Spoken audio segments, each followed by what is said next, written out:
ఒక mobile phone use వల్ల వచ్చే ప్రాబ్లమ్స్ ఏందనేది. ఫోన్లో వచ్చే ఏదైతే లైట్ వస్తుందో స్మార్ట్ ఫోన్స్లో, దాంట్లో బ్లూ స్పెక్ట్రమ్ లైట్ ఉంటుంది. బ్లూ లైట్ ద్వారా మనకి స్లీప్ డిస్టర్బెన్సెస్ చాలా కామన్గా వస్తాయి. సో ఆ స్లీప్ డిస్టర్బెన్స్తోనే ఫిజికల్ అండ్ మెంటల్ ఇష్యూస్ వస్తాయి మనకి. లైక్ మన కార్డియాక్ ఇష్యూస్ రావడము, సెకండ్ థింగ్ మనకి ఈ స్ట్రెస్ పెరగడము, దానివల్ల మనకి బీపీ అప్పుడప్పుడు ఎలివేటెడ్ అయి ఉండడము.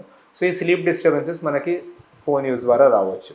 ఇవన్నీ కాకుండా కూడా సైకలాజికల్ ప్రాబ్లమ్స్ ఏమైతే అంటే సోషల్ మీడియా ద్వారా యూజ్ చేస్తూ మనకు ఒక కంపారిటివ్ బిహేవియర్ ఒకటి. సెకండ్ థింగ్ ఏంటంటే ఒక అబ్సెసివ్ బిహేవియర్ లైక్స్ కోసం, లైక్ ఎస్పెషల్లీ కంటెంట్ క్రియేషన్ల వాటిల్లో ఒక పర్ఫెక్షన్ ఎస్టాబ్లిష్ చేసేది ఇది వచ్చి మనకి ఎన్ని లైక్స్ వచ్చినా ఒక బ్యాడ్ కమెంట్ వస్తుంది, దాని ద్వారా మనకి సాడ్నెస్లోకి వెళ్ళిపోవడం. కొంతమంది ఏమో ఫోన్ యూజ్ చేసి డిప్రెషన్లోకి వెళ్ళిపోయారు. Some of the adverse effects phone use చేయడం వల్ల ఇది. సో ఫోన్ యూజ్ చేయొద్దా, మన ఫోన్ బంద్ చేయాలా అనేది అట్లాంటిది కాదండి. మన ఫోన్ ద్వారా వచ్చే అడ్వాంటేజెస్ చాలా ఉన్నాయి. మనకి ఎవరైనా మనిషికి యాక్సిడెంట్ అయ్యింది అంటే ముందు ఎప్పటికన్నా ఫాస్ట్గా అంబులెన్స్ని కాల్ చేయగలుగుతున్నారు. కొన్ని యాప్స్ ద్వారా పేషెంట్ లైఫ్ సేవింగ్ మెజర్స్ చాలా ఫాస్ట్గా వస్తున్నాయి.